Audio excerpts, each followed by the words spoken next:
જે કૃષ્ણમૂર્તિની થિયરી રમણ મહર્ષિની થિયરી એક જ છે કે ના, અલગ છે, થોડી અલગ છે. એ હું કોણ રમણ મહર્ષિની બધા એસર અને આનું જરા ઓબ્ઝર્વેન્ટ એટલે તટસ્થ ચોઇસલેસ અવેરનેસ એનું એ છે. એ છે.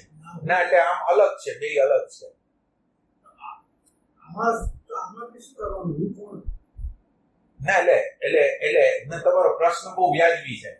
હું કોણ છે ને એ આપણા અંતઃકરણ છે ને, એની અંદર 3 દોષ છે: મળ, વિક્ષેપ અને આવરણ. પેલું, હવે મળ અને વિક્ષેપ જેની અંદર છે ને એ હુંની શોધ નહીં કરી શકે. પેલા તમારો મળ એટલે સેલ્ફ સેન્ટર, સ્વાર્થનું કેન્દ્ર, જે બીજાને કોઈને મદદ કરતો નથી, જેનું હૃદય નથી ખુલ્લું, નામ જ મળે કહેવાય.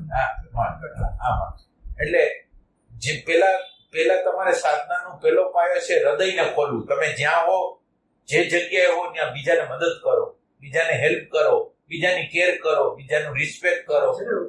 યમ અષ્ટાંગીઓ પહેલો પગથિયું યમ આયા. યમમાં શું આવે? યમ અને નિયમ એટલે કોઈ પણ જાતના આ જ કહેવાય રાજ્ય નહીં. ના, એ નહીં. આ હું તમને કહું છું અત્યારે અલગ છે. યમ નિયમ નહીં. હું તમને હૃદય ખોલવા માટે એક્સટર્નલ કન્સિડરેશન કહેવાય. એટલે બીજાને તમે કન્સિડર ન કરો, તમે સ્વાર્થના કેન્દ્રમાં ન રહ્યો, તમે બીજાનો વિચાર કરો, ઈ એક્સટર્નલ કન્સિડરેશન કહેવાય. પેલું ઈ. બીજું સુરતાને સાધવી. સુરતાને આખો દિવસ સાયદા રાખો. સુરતા એટેન્શન. અત્યારે કોના થિયરીની વાત કરો છો? હું કોણની વાત કરું છું.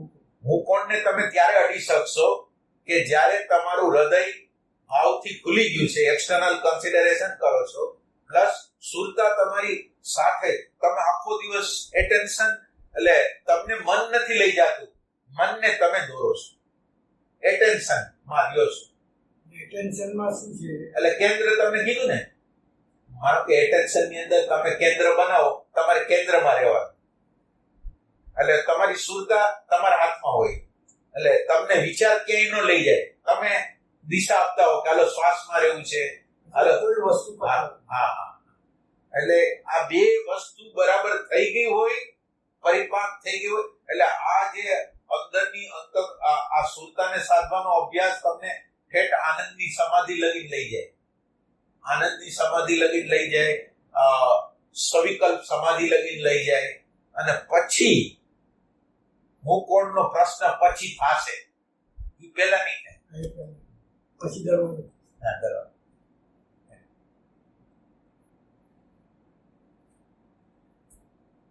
એક મહર્ષિ રમણ છે ને, એ રિયલ આઈ ની વાત કરે છે, અને આ રિયલ આઈ ને અનરિયલ આઈ છે એને જોવાની વાત કરે છે. આ રિયલ આઈને જોવાની. આ આત્માને જોવાની વાત કરે છે. અને આ એમ કે છે કે તમારા તટસ્થ નિરીક્ષણ દ્વારા અનરિયલ આઈને તમે જુઓ. અનરિયલ આઈ એટલે જે હું ઉઠે છે, મને આ ગમશે, મને આ નથી ગમતું, મને આ પ્રમાણે જ રહેવું ગમે, આ પ્રમાણે ન રહેવું ગમે, એ બધા આગ્રહ, માન્યતા, બધું ફોલ્સ છે. એ અનરિયલ છે, માનસિક રીતે બનાવેલું છે. અનરિયલ એટલે રિયલ રિયલ નથી, કાલ્પનિક છે. મહર્ષિ રમણ છે કે તમે પ્રશ્ન પૂછો, દુઃખ કોને થાય છે, સુખ કોને થાય છે, રાગ કોને થાય છે, ખાલી પ્રશ્ન પૂછો, રિયલ ઊંડેથી, એટલે અંદરની સમગ્રતાથી પ્રશ્ન પૂછો કે આ કોને દુઃખ થાય છે, કોને સુખ થાય. ખાલી પ્રશ્ન, જવાબ નહીં દેવાનો, ખાલી પ્રશ્ન જ. ખાલી તમારું અંતઃકરણ પ્રશ્નથી ભરાઈ જાય, જવાબ કુદરત આપશે. આપણે એનું એનાલિસિસ નથી કરવાનું. ના, ખોટું આપશે. હા, બરાબર. 10 વર્ષનો બાળક એનાલિસિસ કરે, હા, સાચી વાત. આ કરે ને બીજો કરે, બધા અલગ અલગ. સાચી વાત. કુદરત રાઈ. બરાબર. આપણો પ્રશ્ન છે ને, આપણા પ્રશ્નના આપણે જ્યારે પ્રશ્ન કરી છે ને, ત્યારે જવાબ છે ને તમારી સ્મૃતિમાંથી તમે ગોતો છો. અને આ રસ્તો એવો છે કે આ સ્મૃતિમાં એનો જવાબ જ નથી, મેમરીમાં એનો જવાબ નથી. એટલે આ પ્રશ્ન આપણા અંદરના અંતર્યામી જે અનુભવ કરે છે ને એના અંદર જાવો છે. ઈ અનુભવના રૂપમાં જવાબ આપશે તીવ્રતા પ્રમાણે. આ સાયન્ટિસ્ટ લોકો છે ને મેક્સિમમ શોધખોળ આ રીતે થઈ. હા બરાબર છે. પેલો પેનિસિલિન દવા શોધતો હતો ને, થાકી ગયો આખો.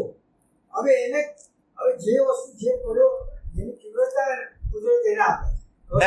એને જીવાણુ જોયા છે, બેક્ટેરિયા આ એકબીજાને મારે છે. અને એના આટલા લેબોરેટરીમાં કાંઈ નહીં, ગટર પાસે આ રીતે કેટલી બધી વાતો. નહીં, સાચી વાત છે. અચાનક આવું થયું. આ તમે કીધું ને કુદરત પછી છેલ્લે એની તીવ્રતા કુદરત. ના, એટલે પ્રશ્નનો જવાબ તો અહીંયા છે જ નહીં, સ્મૃતિમાં તો છે જ નહીં. એટલે જાશે અંતર્યામીમાં, એટલે અંતર્યામી જવાબ આપશે. અમારે ચડ્યો જ હા, હા. આના ના, એટલે કુદરતનું આયોજન છે. તમે કોઈ પણ પ્રશ્ન એટેન્શન તમે જે બાજુ નાખો ને કુદરતને જવાબ દેવો જ પડે. આખું વિશ્વ જોયું છે.